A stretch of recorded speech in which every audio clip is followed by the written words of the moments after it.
জয় জগন্নাথ, জয় মা আদ্যাশক্তি। ওম গণেশায় নমঃ, ওম লক্ষ্মী নারায়ণায় নমঃ, ওম মহারুদ্রায় নমো নমঃ। প্রিয় শ্ରୋତା ବନ୍ଧୁ, ଆଜି ଆମେ ଆରମ୍ଭ କରିବାକୁ ଯାଉଛେ ଚତୁର୍ଦ୍ଦଶ ଅଧ୍ୟାୟ। ଯଦି ଆପଣମାନଙ୍କର ଜଗନ୍ନାଥଙ୍କ ପ୍ରତି ଟିକେ ବି ଭକ୍ତି ଥିବ, ଜଗନ୍ନାଥଙ୍କୁ ମନ ଭିତରେ ଯଦି ଆପଣମାନେ ଭକ୍ତି ଭରା ସ୍ନେହ କରୁଥିବେ, ଠାକୁରଙ୍କୁ ଯଦି ଆପଣମାନଙ୍କର ମନ ଭିତରେ ଭକ୍ତି ଥିବ, ତାହେଲେ ମୋ ଅଧ୍ୟାୟଟିକୁ ଲାଇକ୍, କମେଣ୍ଟ ଓ ସବସ୍କ୍ରାଇବ୍ କରିଦେବେ। ଆଜି ଆରମ୍ଭ କରିବାକୁ ଯାଉଛି ଚତୁର୍ଦ୍ଦଶ ଅଧ୍ୟାୟ। ଚଉଦେ ନାନା ଦିଅରିଷ୍ଟି, ଦେଖିଣ ବ୍ୟାକୁଳ ଯୁଧିଷ୍ଠି। ଅର୍ଜୁନ ମୁଖରୁ ଶୁଣିଲେ, ଶ୍ରୀକୃଷ୍ଣ ଲୀଳା ସଞ୍ଚରିଲେ। ସୁତ ଉବାଚ, ଅର୍ଜୁନ ରାଜାର ବଚନେ, ଗଲା ଯେ ଦ୍ୱାରକା ଭୁବନେ। ବନ୍ଧୁ ବାନ୍ଧବ ତୋଷ ଆସେ, ସ୍ନେହ ଜଡ଼ିତ ମୋହ ପାଶେ। ମାୟା ମନୁଷ୍ୟ ରୂପେ ହରି, ଛଦ୍ରମେ ଗୃହ ବାସ କରି। ସଂସାର ଯାର ଖେଳ ଘର, ବ୍ରହ୍ମା ଶଙ୍କରେ ଅଗୋଚର। ବିଚାର ତାର ଜାଣିବାରେ, ମିଳିଲା ଦ୍ୱାରକା ନଗରେ। କେତେ ମାସ ତହିଁ ରହି, କୃଷ୍ଣର ପାଦେ ଚିତ୍ତ ଦେଇ। ଏମନ୍ତେ ଗଲା ଦିନା କେତେ, ଚଞ୍ଚଳ ଯୁଧିଷ୍ଠିର ଚିତେ।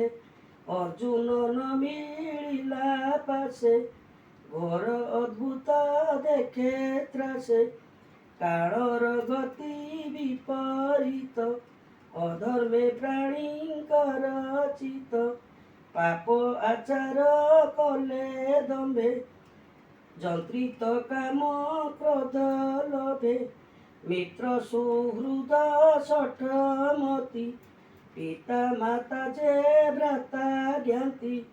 ସ୍ୱାମୀ ବାରିଜା ପୁତ୍ର ମେଳେ, ରାତ୍ରି ଦିବସ କଳି କଲେ। ନିରତେ ଅରିଷ୍ଟ ସୂଚକ, ପ୍ରକାଶ ହୋଇଲା ଅନେକ। ପାପ ପ୍ରକୃତି ପ୍ରାଣୀଙ୍କର, ଦେଖି ଚକିତ ନୃପବର। ଭୀମସେନକୁ ରାଇ ପାଶେ, କହନ୍ତି ଆପଣା ବିଶ୍ୱାସେ। ଯୁଧିଷ୍ଠିର ଉବାଚ, ଅର୍ଜୁନ ଦ୍ୱାରକା ଭୁବନେ। ଗଲା ବାନ୍ଧବ ଦର୍ଶନେ, କୃଷ୍ଣ ମହିମା କୃଷ୍ଣ ସଙ୍ଗେ। ଜାଣିବା ପାଇଁ ନାନା ରଙ୍ଗେ, ଏତେ ସପନ ଏବେ ଶପଥ ମାସ ଗଲା। କେବେ ଅର୍ଜୁନ ନଇଲା, ଶିବା କେବଳ ବିପରୀତ। ତେଣୁ ଚଞ୍ଚଳ ମୋର ଚିତ, କିଏ ତୁମର ପାଶ ଛାଡ଼ି।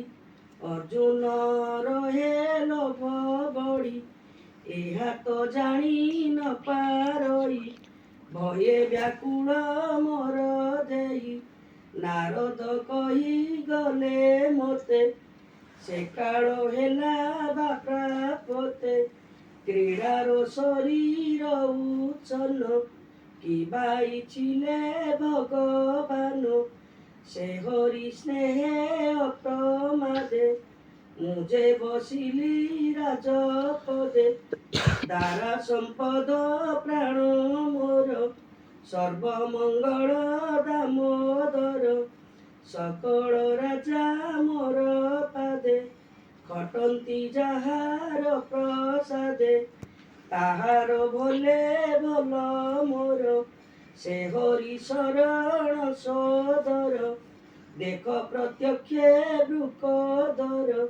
ଦିଶେ ଆକାଶ ଅନ୍ଧକାର, ବିବିଧ ଉତ୍ପାତ ଗଗନେ ତେଣୁ ସଂଶୟ ମୋର ମନେ ଭୂମି ଆକାଶ ପ୍ରାଣୀ ମନ ଭये କମ୍ପନ୍ତି ଛନ ଛନ ମୋହର ମନ ବୃଦ୍ଧି ଚିତେ କମ୍ପେ କଦଳୀ ଯେନେ ବାତେ ଅରିଷ୍ଟ ସୂଚକ ସ୍ୱଭାବ ଏ ଯେ ନିକଟେ ଦୁଃଖ ଦେବ ଉରୁଲୋଚନ ବାହୁମାନ ବାମ ମୋ ସ୍ଫୁରେ ଘନ ଘନ ଭये କମ୍ପଇ ମୋ ଶରୀର ଦେଖ ପ୍ରତ୍ୟକ୍ଷେ ବୃକଦର ରବି ଉଦୟ କାଳେ ଆସି ଶୃଗାଳ ଜୁତେ ଜୁତେ ବସି ପୂର୍ବ ଦିଗକୁ ମୁଖ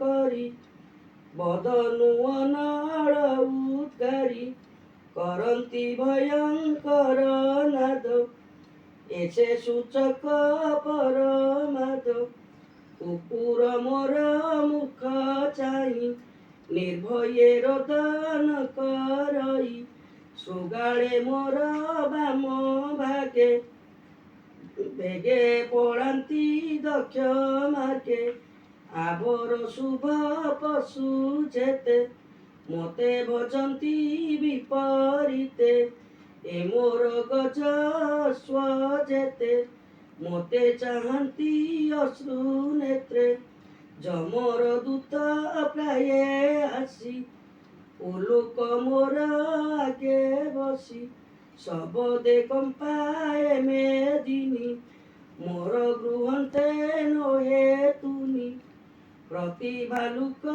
ମୁଖ ଭାବେ ରାବଇ ଭୟଙ୍କର ଭାବେ ଏହାଙ୍କର ବେ ଶୂନ୍ୟମୟୀ ପ୍ରଜାଏ ନ ରହିବେ କେହି ଦେଖ ଏ ଧୂମ ଦଶ ଦିଶେ ଅନ୍ଧାର ପ୍ରାୟେ ମହି ଦିଶେ ପର୍ବତ ତୁଲେ ବସୁନ୍ଧରା ପର୍ବତ ତୁଲେ ବସୁନ୍ଧରୀ କମ୍ପଇ ଘୋର ନାଦ କରି ନିର୍ମେଘେ ନିର୍ଘାତ ସୁବଇ ବିଜୁଳି ତେଜ ଜଟକଇ ବାୟୁ ବହଇ ଖର ତର ଧୂଳିରେ ଦିଗ ଅନ୍ଧକାର ରୁଧିର ବରସନ୍ତି ମେଘେ ଆମିଷ ଗନ୍ଧ ସର୍ବଦିଗେ ସୂର୍ଯ୍ୟର ଦେହେ ନାହିଁ ତେଜ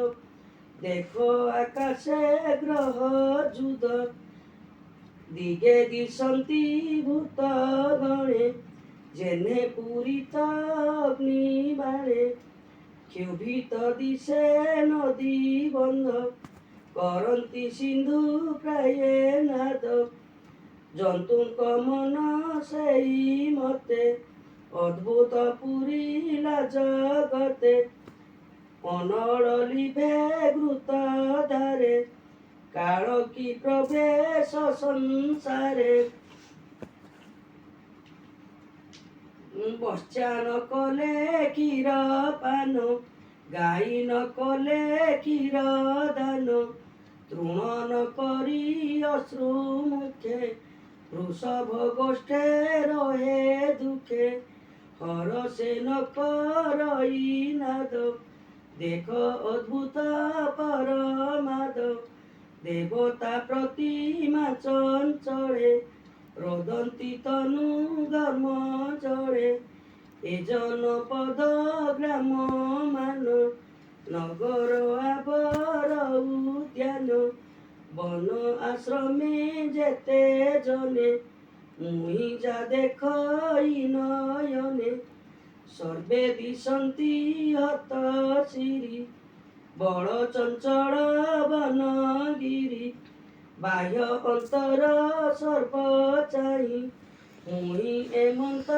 ବିଚାରଇ ଶ୍ରୀକୃଷ୍ଣ ପାଦ ଲାଗି ମହି ଅତି ସୁନ୍ଦର ବିରାଜଇ ସେ ପାଦ କିବା ଶୂନ୍ୟେ ଗଲା ଅବନି ଏମନ୍ତ ଦିଶିଲା ସୁତ ଉବାଚ ଏମନ୍ତ କହୁଁ ଭୀମ ଆଗେ ଧର୍ମନନ୍ଦନ ଉଦବେଗେ ଭୟେ କମ୍ପନ୍ତି ଛନ ଛନ ତକ୍ଷଣେ ମିଳିଲା ଅର୍ଜୁନ ରାଜା ଚରଣେ ତଳେ ପଡ଼ି ଅଜ୍ଞାନେ ନମସ୍କାର ହୁଡ଼ି ଲୋଚନୁ ବହେ ଅଶ୍ରୁ ଜଳ ଦେହେ ବ୍ୟାପିଛି ଶ୍ରମ ଝାଳ ଅର୍ଜୁନ ଦେଖି ଧର୍ମସୂତ ତକ୍ଷଣେ ଛାଡ଼ି ଭୀମ ହସ୍ତ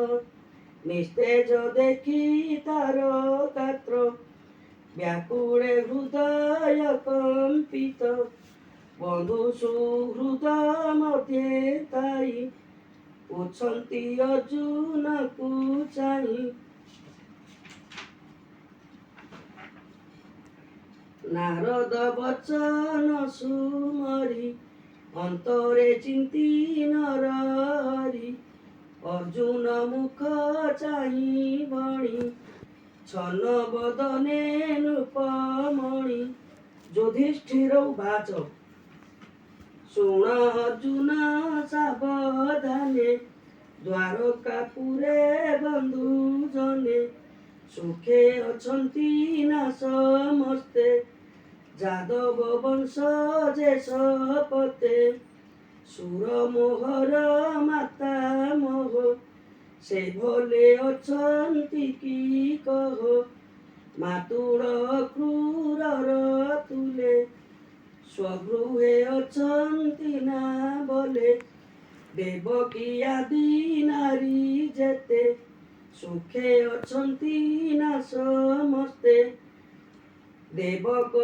ଉଗ୍ରସେନ ଦୁଇ ଭଲେ କିଛନ୍ତି ବେନି ଭାଇ ଜୟନ୍ତ ଗଦ ଯେ ସାରଣ ଏ ଆଦି ମାତୁଳ ନନ୍ଦନ ଶାମ୍ବ ସାତ୍ୟକୀ ହଳଧର କହ କୁଶଳ ତାହାଙ୍କର ଯାଦବ ବଂଶେ ମହାରଥ ପ୍ରଦ୍ୟୁମ୍ନ ରୁକ୍ମିଣୀର ସୁତ ତାର କୁମର ଅନିରୁଦ୍ଧ ଅତି ଗମ୍ଭୀର ମହାଯୋଧ ସୁଷେଣ ସୁମିତ୍ର ସହିତେ ଭଲେ କିଛନ୍ତି କୃଷ୍ଣ ସୁତେ ଭାସଇ ଆଦି ମହାବୀରେ ସୁଖେ କି ଅଛନ୍ତି ନଗରେ ଗୋବିନ୍ଦ ଅନୁଚର ଯେତେ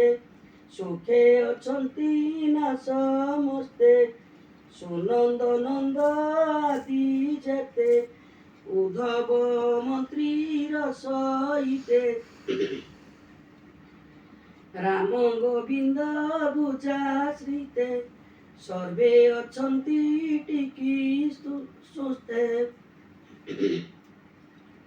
ନିଶ୍ଚିନ୍ତେ ଭୁବନେ ଅଛନ୍ତି ଆତ୍ମକୁଶଳ ପଚାରନ୍ତି କରୁଣା ସିନ୍ଧୁ ନନ୍ଦ ବାଳ ବ୍ରହ୍ମଣ୍ୟ ଭକତ ବଚଳ ବନ୍ଧୁ ବାନ୍ଧବ ତୁଲେ ବସି ସୁଧର୍ମା ମଧ୍ୟେ ବ୍ରହ୍ମ ରାଶି ଲୋକ ମଙ୍ଗଳ କ୍ଷେମ ଅଟେ ଯାହାର ଜନ୍ମ ଏ ଜଗତେ ସେ ହରି ଅଛନ୍ତି ନା ବୋଲେ ରୋହିଣୀ ସୁତ ରାମ ତୁଲେ ଯାହାର ଭୁଜ ଆଶ୍ରା କରି ଯାଦବେ ବିଷ୍ଣୁ ତେଜ ଧରି ମହାପୁରୁଷ ଯୋଗ ବନ୍ଦେ କ୍ରୀଡ଼ନ୍ତି ପରମ ଆନନ୍ଦେ ଯାର ଚରଣେ ସେବା କରି 16,000 କୃଷ୍ଣ ନାରୀ ସତ୍ୟାର ଛଳେ ଇନ୍ଦ୍ରଜିଣୀ ନନ୍ଦନ ବନୁ ଚକ୍ର ପାଣି ଲୀଳାରେ ଜିଣି ସଚିନାଥ ବଳେ ଉପାଡ଼ି ପାରିଜାତ ଯାହା ବିଳସେ ଇନ୍ଦ୍ର ନାରୀ ସେ ପୁଷ୍ପ ବିଷ୍ଣୁ ତେଜେ ହରି ସହସ୍ରେ ଶାଖା ପରିମାଣି ନାରୀଙ୍କୁ ଦେଲେ ଚକ୍ର ପାଣି যাহার ভুজ দণ্ড বଳେ যদু প্রবারে মহি তଳେ নির্ভয়ে জগতে ভ্রমন্তি পাদে সুধর্মাক্রমন্তি হে ভ্রাত শুণ মহাভুজ তুমতে দিশু হত বীর্য লভিলা বস্তু কেণে গলা তোতে অবজ্ঞা কেবা কলা চির প্রবাসে দুঃখ চিন্তা তেଣୁ ବା ଦିଶୁ ମଳିନତା କେବା ବର୍ଚ୍ଛନା ଅମଙ୍ଗଳେ ତୋତେ ସମ୍ପିଲା ବାକ୍ୟ ବଳେ ଅର୍ଥ ପ୍ରାଣୀଙ୍କୁ ଦେବା କଲୁ ମାରନ୍ତେ କିଅ ବାନ ଦେଲୁ ଅର୍ଥୀ ପ୍ରାଣୀଙ୍କୁ ଦେବା କଲୁ ମାଗନ୍ତେ କିଅ ବାନ ଦେଲୁ ବୃଦ୍ଧ ବ୍ରାହ୍ମଣ ନିରିମାଖି ସ୍ତ୍ରୀ ବାଳକ ଗୋରୁ ଦୁଃଖୀ ରୋଗେ ପୀଡ଼ିତେ ଯେ ଲୋଡ଼ନ୍ତି ରୋଗେ ପୀଡ଼ିତେ ଯେ ଲୋଡ଼ନ୍ତି ଯେଓ ବା ଶରଣ ପଶନ୍ତି ଏହାଙ୍କୁ ଦୟାବାନ କଲୁ ତେଣୁ ତୁ ଅଶୁଭ ଦିଶିଲୁ ଅଗମ୍ୟା କଲୁ ବାଗମନ କିବା ହରିଲୁ ସ୍ତ୍ରୀ ଜନ